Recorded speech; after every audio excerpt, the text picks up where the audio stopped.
Welcome everyone to the Broadstone Academy. Happy Tuesday. Thank you for dialing in and welcome back if you've been with us before. My name is Gavin Giles. I head up the advisory team in the Bristol office at Broadstone. I'm just going to give a quick introduction now for the benefit of those of you who haven't been with us before. If you have been with us before, please feel free just to zone out for a minute because it is something you've already heard. This is the 7th now of the 10 sessions that we're doing over this 2 weeks, covering all aspects of pension scheme trusteeship. The sessions are primarily aimed at brand new trustees. However, they will be useful for more experienced trustees as a refresher, and also for company representatives who deal with pensions on a regular basis.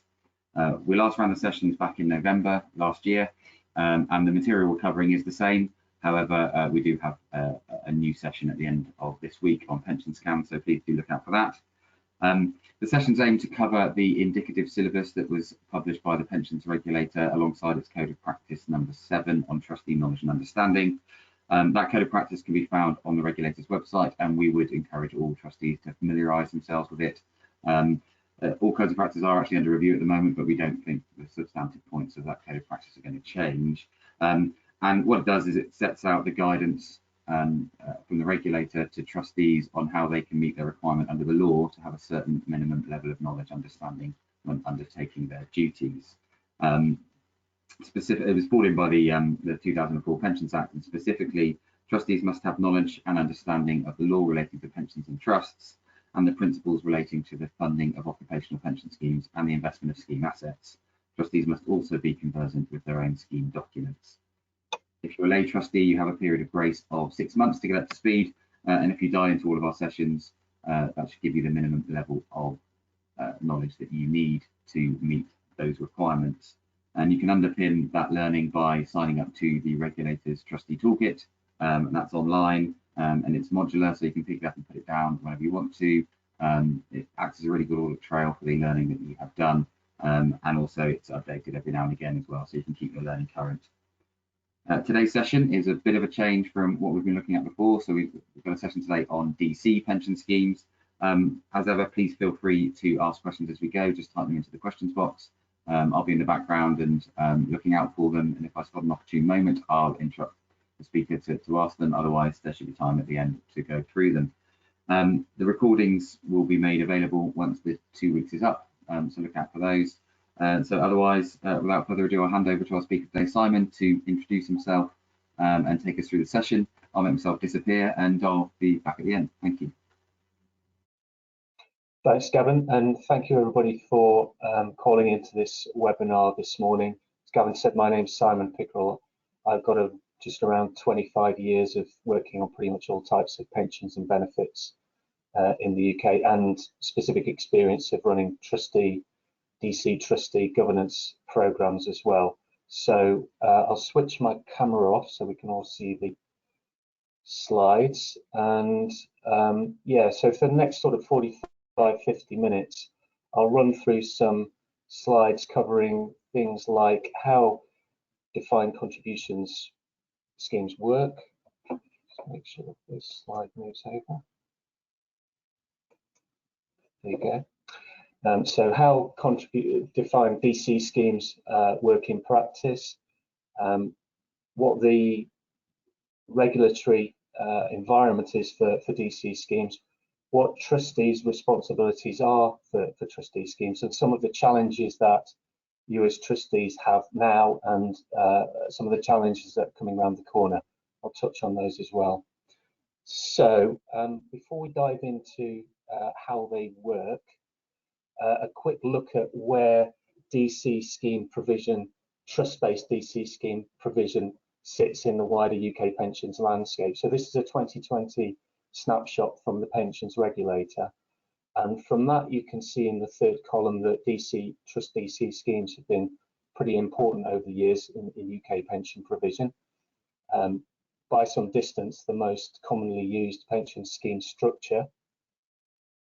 And that's partly because of the moves that employers have made to move away from the risks associated with defined benefit pension scheme provision, which was the more traditional form of pension provision when you go back to the 70s, 80s and early 90s. So that's driven an increase in the numbers of the DC trust schemes over the years. But you'll also note in the bottom right-hand corner that in terms of the numbers of members that have been attracted into different types of pension scheme, it's contract-based DC schemes that have pulled in more members. Those are schemes where individuals have direct personal pension or stakeholder contracts with the provider, the insurance company, the pension provider. Their contracts are direct with them, as opposed to being part of an employer-wide group of people who have rights under a defined contribution pension trust managed by a board of trustees, the type of pension scheme that we're talking about today. So DC contract-based schemes have pulled in more members.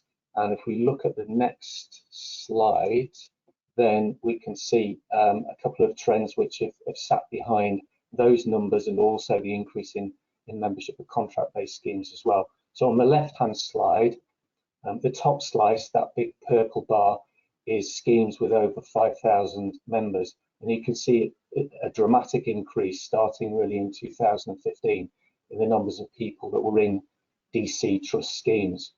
And that was the main driver for that, on top of the movement away from defined benefit schemes. The main driver for increasing membership across DC schemes has been auto-enrolment, which came in 2012, but really ramped up during 2013-14, and has brought millions more people into pension membership across the UK. On the right-hand side, it's interesting to see that the bottom slice, the green slice, is smaller schemes with 12 to 99 members. And what that graph tells you is that whilst overall membership has been increasing into DC schemes, the number of smaller DC schemes has been decreasing at the same time. And that's a trend which is recognised and actually encouraged, as we'll hear later on, by the government and the pensions regulator. So let's dive into how defined contribution pension arrangements in general work, and whether they're small or large schemes, whether they're contract-based or trust-based DC schemes, as we're talking about today. Really, the principles are the same, and they're fairly straightforward. They work in, as long as contributions go in, they're essentially working just like any other form of savings plan.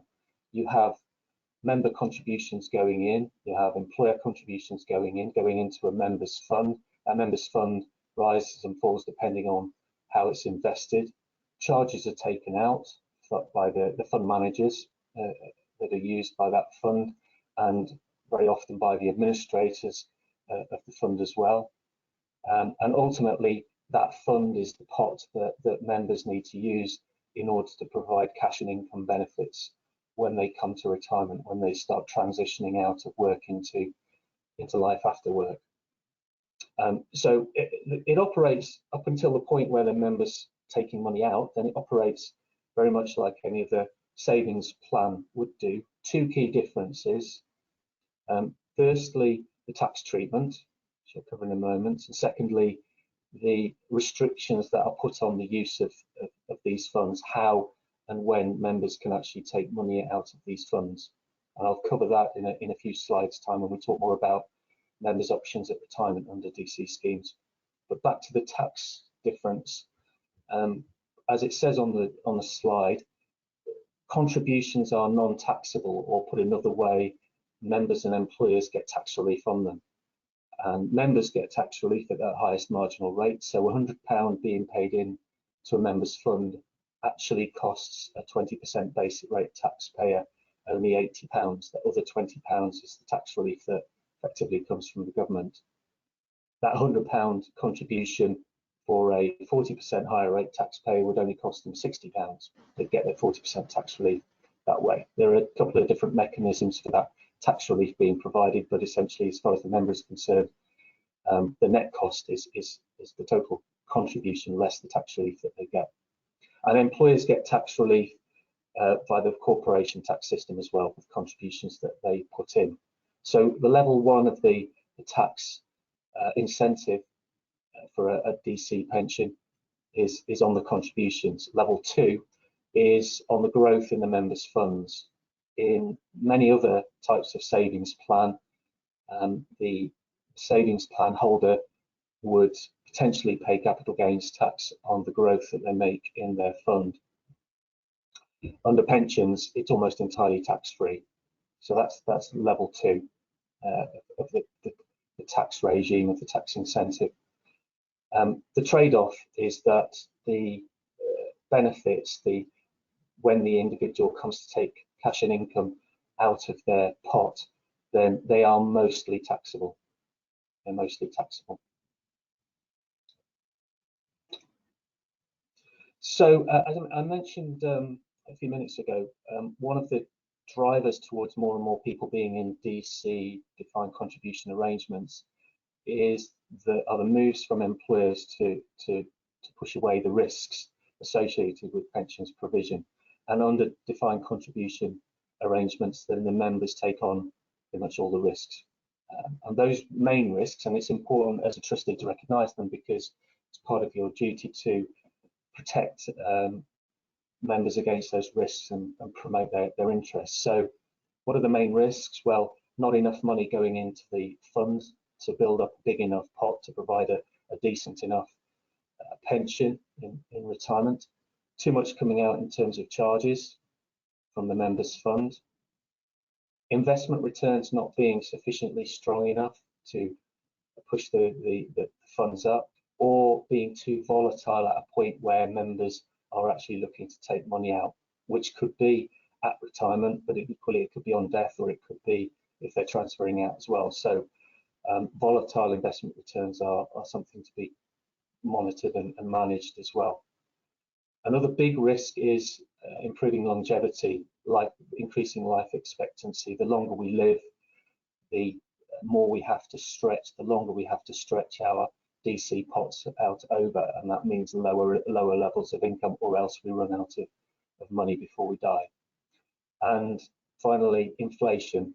The risk that whilst money's in the fund, in the members' fund, that actually it's losing value relative to the cost of living, that inflation is roaring away at higher levels than the investment returns that we're getting on our money. And also when we come to retirement, that the income or the cash flow return that we select, the way that when we convert our fund into future income and cash, that those values are eaten away by inflation as well.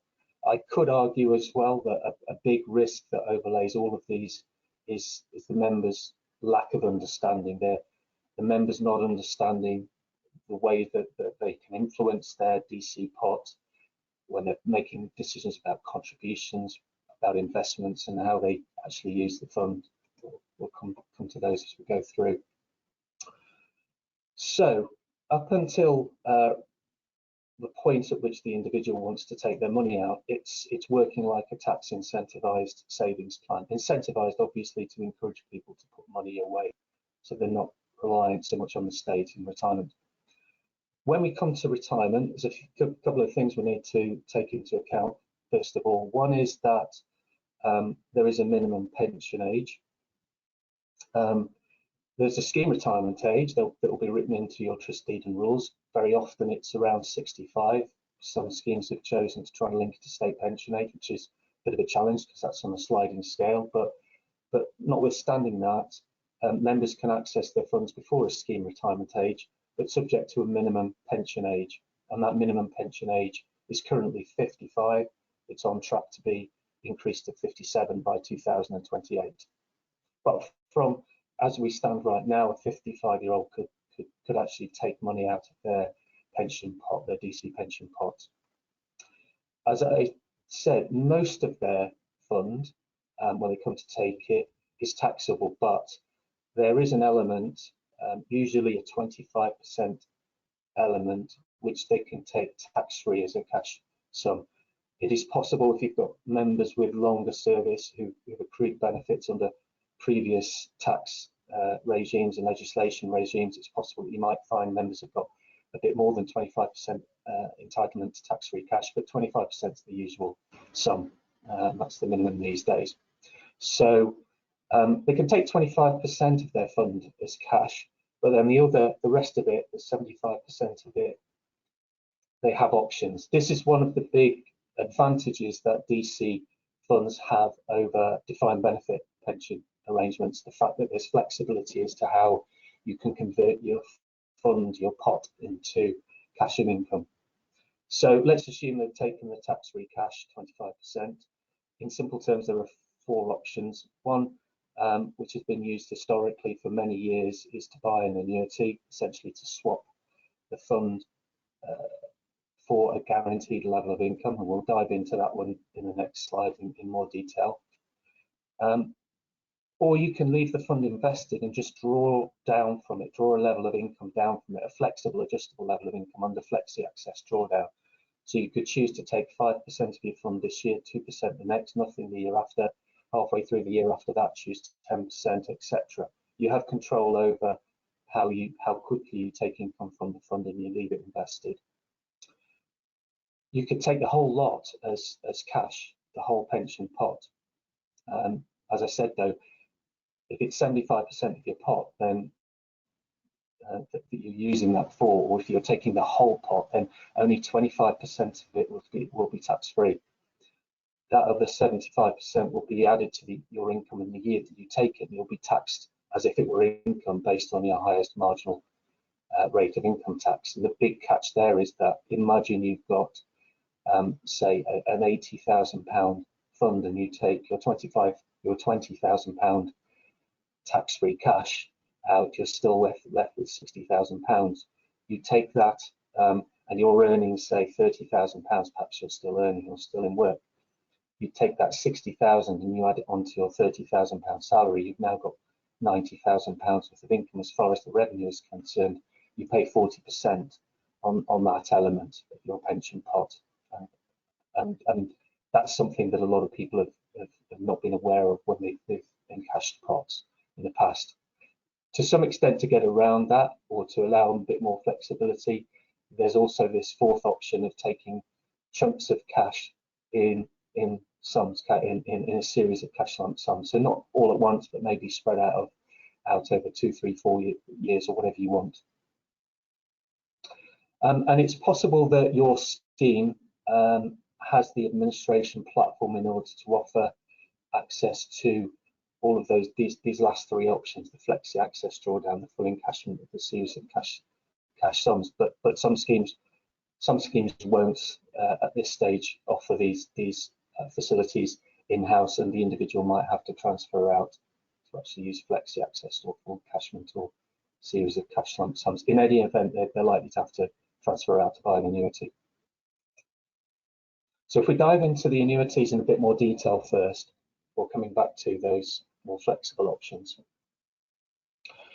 As I said earlier, essentially it's buying secure income. You are swapping your fund, handing over your fund, your DC fund, for a secure level of income provided by an annuity provider. That level of income is fixed at whatever you agreed with the annuity provider from the point at which you handed the fund over. You can't change it. There's no flexibility on that. You do have options as you're making that decision. You can choose, for example, to take a level of income which never increases, a level amount, a fixed level amount. You can also choose to build in a form of insurance in a way that, for example, pays out a proportion, say 50% of what you were receiving as an annuity income to your spouse in the event that they live longer than you do. You can build that in. And it all depends on how you as an individual, as a member, expect you or want your lifestyle to be in retirement. But these are one-off decisions you have to make when you hand over your fund and choose a specific shape and type of annuity. And if you look on the right-hand side at those numbers, it will vary according to age, of course, because the younger you are, the longer the period the annuity provider would have to spread out your pot. The older they are, the shorter the period, the higher the level of income, the more thickly they can spread that pot. And if you look at age 65, for example, these are recently taken annuity income figures, annual income figures for a £100,000 fund. And if you took the simplest, no increases, nothing paid out to to spouse in the event of death type of annuity, then £4,884 a year is what you could be offered in exchange for your £100,000 fund. If you add in a 50% spouse's pension payable after your death and a 3% per annum increases escalation in future annuity payments, then it comes right down to a starting level of 2,823. And if you look at the graph below, you can see that if you're going to buy these inflation proofing clauses in your annuity, elements within your annuity, then you should do it on the basis that you're pretty confident you're going to live long enough to get just as much money back as you would have had from a level pension. And it's vital, whatever shape of annuity that the member shops around at the point that if they're going to buy an annuity, if they want that security of income, then it's vital that they shop around and get the best annuity rate. There's nothing to be gained really by not doing that. And this is essentially, it's a bit like converting a defined contribution pot into a defined benefit pension. This is kind of the way that defined benefit pensions work, where you don't have to worry about the risks of investments in the future or living too long if you buy an annuity, because those are taken on by the annuity provider. So that's why they're still used, because people still want that security and the simplicity of knowing that their money's no longer at risk of running out. But a lot of people will balk at these numbers, these annuity rates, and a lot of people are shocked by how little you get from an annuity these days. But if you think about it in simple terms, if you look back at that age 65 example, someone getting to age 65 might typically be expected to live for a good 25 years or more. These days, if you take your £100,000 fund and divide it by 25, you've got £4,000 per annum, and you're not going to get an awful lot more than that when interest rates are low, and because the annuity provider is giving you this lifetime and secure income guarantee. So back to the other three options, bundling them together to some degree, the flexible options. And if we look at the flexi drawdown option first of all, if you want to choose that, if a member wants to choose that option, then critical things they have to decide are how much they're going to take out as a level of income and where they're going to leave the money invested. And it might be that they're happy to drain the fund over a short period of time because they've got other resources, but it might be that they need this fund to last long enough, to last the rest of their lives. So the decisions have to be quite carefully considered at this particular point, and they're retaining control of the fund, but they're also retaining control of the investment of the fund. So they're still carrying that investment risk and also future inflation and longevity risks. But it's still very appealing to a lot of people. When it comes to the two other options, which are essentially taking one or a few chunks of cash, there's one of the more cumbersome looking acronyms that I think that I've come across, UFPLUS, which stands for Uncrystallised Funds Pension Lump Sum, which is used in this case. And essentially that's taking the more than the 25% of tax-free cash entitlement out of the pot. So as we said, 25% of that's tax-free, but the rest of it will be taxable and subject to a marginal rate of income tax. Guidance is offered at that point, and as well as the risks we've already discussed, there's also another hidden trap that people can fall foul of if they're using any of these three flexible ways of accessing the pension. And that is a reduction in the amounts that you can put into a pension. So when I was talking about tax relief earlier on from HMRC, not surprisingly, their generosity is limited.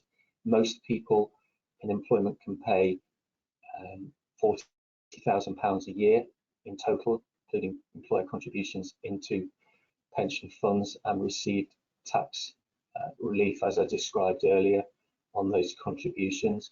If your earnings are very high, if you've got total income and earnings over 240,000, that figure can come down to as low as £4,000 if your total income and earnings are over £312,000, but that's a high earner tapered annual allowance, as is described, that hits the amount that people can pay into pensions.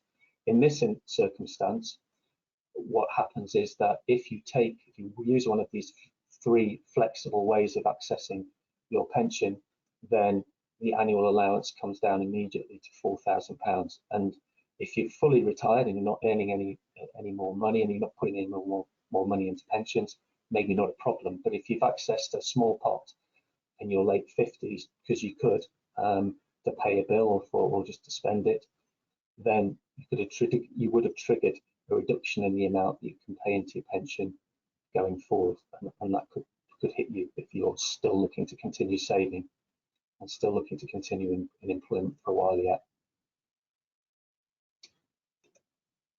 So what have people actually been doing in terms of these choices? This is taken from Financial Conduct Authority survey for member choices in 2019-2020. It looks at choices depending on the size of the fund, which is quite useful. So you can see on the bottom bar that with smaller funds, less than £10,000, the most popular decision has been to fully withdraw them, to take them entirely as cash. Whereas at the top, it's with the larger funds, £250,000 or more, then drawdown has been the most popular option. The grey bit at the far end of each bar, the grey slice at the right-hand side of each bar, are annuity choices. So annuity choices are being made throughout at different sizes of pots, but they're no longer the most popular by any means way of converting a DC pot.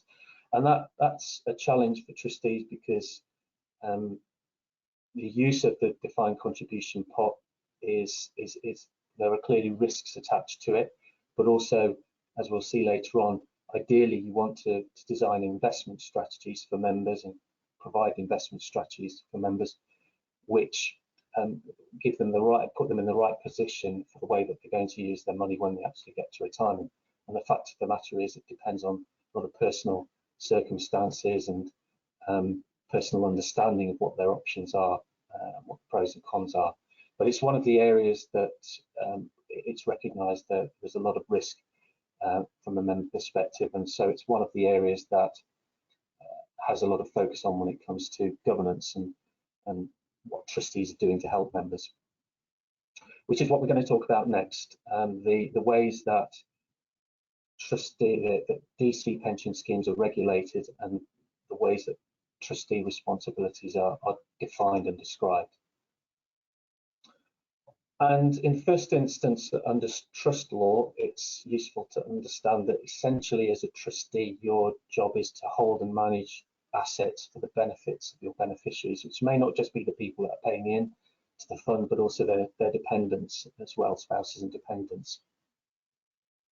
There are certain specific fiduciary duties that are laid out in trust law. You should act in accordance with the trustee rules, so you need to be aware of those and the limitations and the powers that you have under those.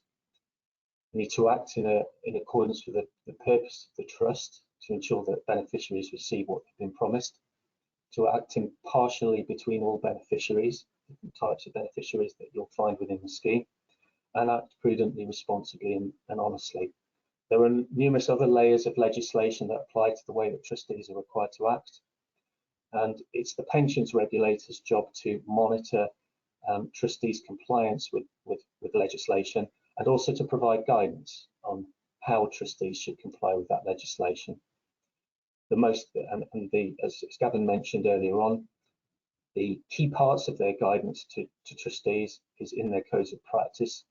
For DC trustees, those with DC sections or DC schemes, then it's the Code of Practice 13, which is the critical one. That's the basic one that summarises everything. There's also a Code of Practice, as Gavin mentioned, on trustee knowledge and understanding, further scope guidance from the regulator, and as Gavin mentioned, the trustee knowledge and understanding syllabus on what trustees are required to know and understand across the board of trustees. So if we dive a bit deeper into the Code of Practice 13, then we see that there are 6 key areas that are covered by the code, ranging from the makeup and expertise in the trustee board through to value for members and how members are getting the best value possible from the scheme that you're overseeing. If you dive into those key features even further, then you'll find over 50 references to legal requirements, over 100 references to expectations from the regulator. And whilst the code of practice are not themselves legally binding, they're not pieces of legislation, they are guidance on how to comply with the legislation. So if ever there's a legal case brought against a trustee body, then their compliance with or their non-compliance with the following of or their non-following of Code 13 will be taken into account.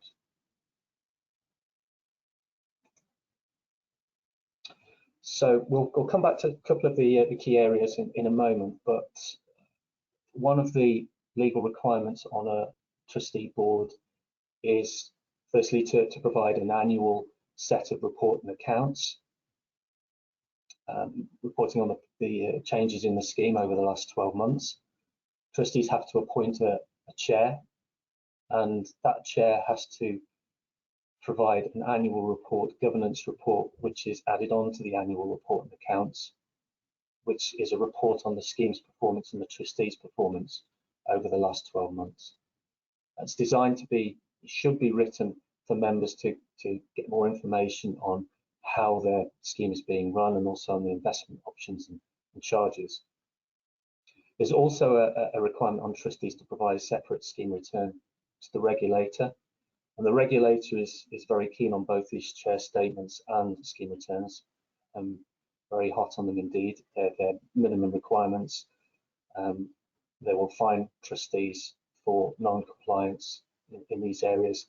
And the regulator does have powers for investigating, for instructing, fining, and ultimately removing trustees if need to be. And the chair statement's one way that they can monitor how trustee bodies are acting.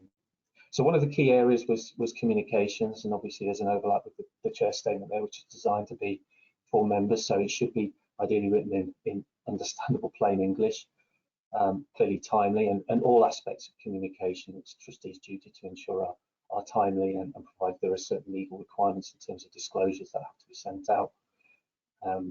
It's broader than that. It's the trustees' job to try and address this risk of the members not understanding the risks that they take on.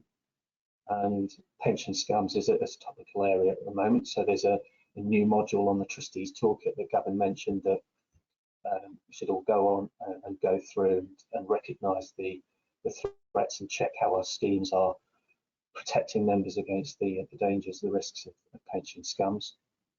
And the communication should be delivered in a way which works for the members, their particular characteristics. More and more these days, 24/7 online provision of information on the scheme is the norm, is almost becoming the minimum standard. Administration was a key area, is a key area of the Code 13. Trustees need to make sure that processing of core financial transactions like payment of contributions, transfers in, transfers out, payment of death benefits, retirements, they're all done quickly and accurately. And in order to do that, trustees need to be reviewing administration reports on a regular basis.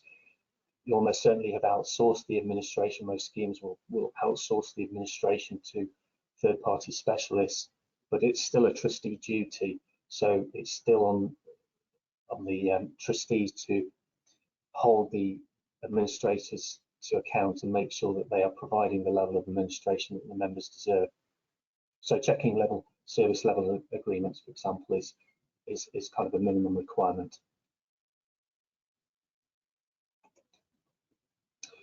And the 6th key area that we saw in the code was value for members, and this has been very topical in recent years. It's something that has to be included within the chair statement once a year currently, and it is an assessment, a self-assessment really, of the trustees on the level of value that the scheme is delivering for members at the moment across 4 key areas: how the scheme is being managed, administration, investment, and communications, and also to check that the charges that are being taken from member funds are within the acceptable limits. There's a charge cap of, at the moment, 0.75% per annum. In reality, most schemes should be well below that in most cases at the moment. But this value for members assessment has to be reviewed annually and clearly communicated to members. Where well, trustees are held responsible for any poor value for members that emerges from that assessment. And it's so topical that the government and the regulator are ramping up requirements on this particular element. So at the moment, there's a 2021 value for members additional requirement that's in draft regulations and expected to become effective from the 6th of April 2021 for schemes with less than £100 million assets. So we're referring back here to my comment that the government and the pensions regulator basically regards the evidence that comes out about value for members and scheme governance to suggest that larger schemes are able to do a better job of it than smaller schemes. And there is a drive from the government and the regulator to encourage consolidation of small schemes into the larger schemes. So in order to back that up, this new value for members requirement from 6th or chair statements constructed after the 6th of October this year, trustees will need to compare with 3 larger schemes on the basis of costs and charges, historic investment returns across default funds, self-select funds, and also legacy funds. So it's rather than a pure self-assessment, it's going to be a direct comparison that trustees have to make against 3 larger schemes, which of course have often bigger budgets and larger economies of scales. And schemes will have to report in the chair statement as to whether or not their scheme is delivering as good value for members as these larger schemes. And if the answer is that they're not, that they can't match the value for members that these larger schemes can provide, then in the DWP, the Department of Work and Pensions words, if trustees don't take immediate action to wind up the scheme and transfer the members and assets into a larger scheme, then they need to explain immediately why they're not doing that and ensure that the scheme is upgraded to deliver large scheme value for members, essentially. Which is not to say that smaller schemes can't deliver the same level of value for members as larger schemes. Smaller schemes, as a trustee in a smaller scheme, then you're more likely to better know what your members will value and better able to actually deliver that. But it will be a challenge, and it will be an annual challenge. It's an annual check that trustees will need to do, assuming these regulations go through. So one of the critical areas of value, obviously, is investment. And as a trustee, your primary duty is really just, in simple terms, to maximise the assets to get the best returns and therefore help members get the best possible pots at retirement. I'm going to talk about ESG approaches in the next couple of slides, but you need to agree how you're approaching environmental, social and governance factors when it comes to investment strategies. You to some extent try and anticipate members' choices at retirement, which we touched on, and that means that you've got to anticipate there are going to be different choices at retirement from different members. Control how variable fund is going to behave in the run-up to retirement, the expected benefits of retirement. You don't necessarily want a fund which is fluctuating significantly in the last few years before a member reaches retirement, because that might affect the level of benefits. It's likely to affect the level of benefits they get in retirement. The range of fund choices, do you give them lots of choice or just a few choices? But also, you've got to have a default investment strategy that members go into if they're not confident or willing to make their own choice, and that's a critical area for trustees to monitor and to manage, and overall to ensure value for members. So this is not all just about returns. It's not all just about costs. If you wanted the lowest possible cost fund for your members, you might put everyone into a cash fund, but obviously it's not going to keep pace with inflation and generate the sorts of returns that members need in order to provide a good pot at retirement.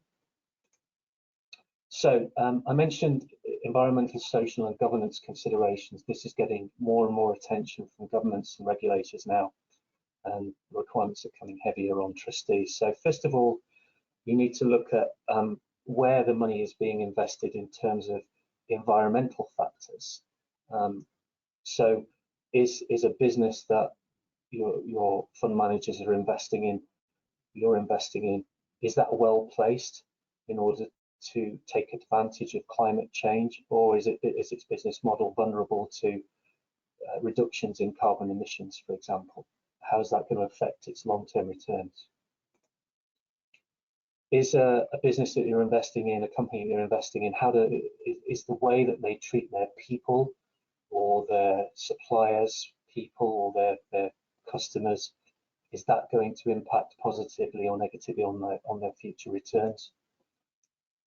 And from a governance perspective, what's the makeup of the executive board of the company? How do they manage conflicts of interest? How do they determine executive pay relative to other workers' pays? Are any of these factors going to impact the long-term performance of these investments in these companies? So it means that if you've got a scheme for 100 members plus, then actually you have to look specifically at these and report on these factors when it comes to chair statements. And assuming that you're not directly investing members' monies into shares into companies that you're using fund managers, then you need to be demonstrating that you're asking the right questions of fund managers around these factors. And it's important to point out that what we're talking about here is the financial performance of the assets that you're holding on behalf of beneficiaries. This isn't about taking an ethical stance or a values-based stance. There might be overlaps in terms of your thinking, but actually what you're thinking about as a trustee is how are these factors impacting on the performance of the assets that we're putting our members' money into. That's the way that you're required to think about ESG at the moment.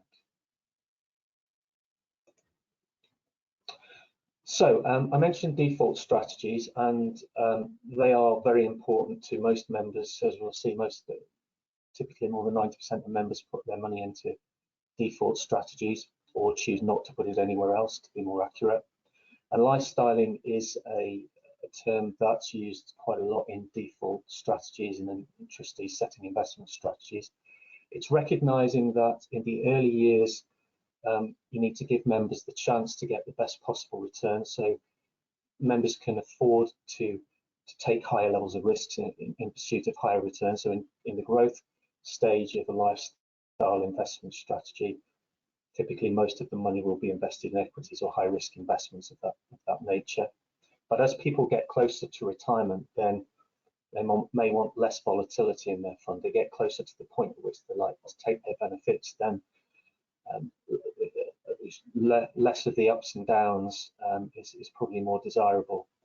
Depends on where they're going to take their benefits, of course, but if you're guiding people towards a position at the time when they're going to take benefits, then typically lifestyling is a way of strategy of moving some money automatically over into lower risk investments ready for retirement.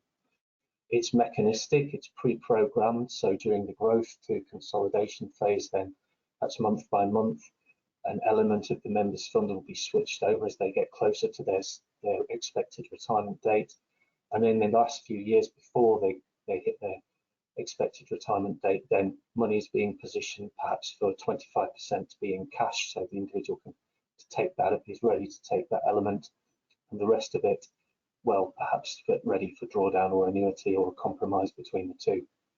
But the key thing about lifestyling is two key things are they're targeted at the member's expected retirement date, and there's a mechanistic, automatic month by month moving of money over from higher to lower risk investments. Target date funds are an alternative strategy which is very popular in the US and getting more attention in the UK. With this, you don't pick the specific retirement date of the individual, but a window of say 1 to 5 years. Nest uses a target date funds. Nest pension scheme uses target date funds. It has a 2021 fund for people retiring in 2021, a 22 fund for people retiring next year, and a 2061 fund for people expected to retire in 40 years' time. And so that's one key difference. Another key difference is that under target date funds, there's no mechanistic automatic switching. Fund managers can take proactive decisions and change risk and asset allocations. They can take account of market conditions. And in theory, that might mean that that they can improve the returns, but also reduce the volatility, but also reduce the costs, because there's no automatic month-by-month transaction cost within the as there is within the lifestyle strategy. But the evidence is still, it's not conclusive one way or the other. So in simple terms, you've got to try and cater for different circumstances, member circumstances, when developing your investment strategy. You've got to work out how many choices you want to give members. Do you give them lots and lots of choice to cope with lots of different potential perspectives in the membership, or just a few choices so as not to overload them? And rightly or wrongly, 90% of people use the default fund. So that has to be reviewed on a regular basis, and there's a document, a legally required document, a statement of investment principles you'll need to become familiar with early on, and that, amongst other things, will explain how you run the default investment fund, and that statement of investment principles needs to be reviewed at least once every 3 years.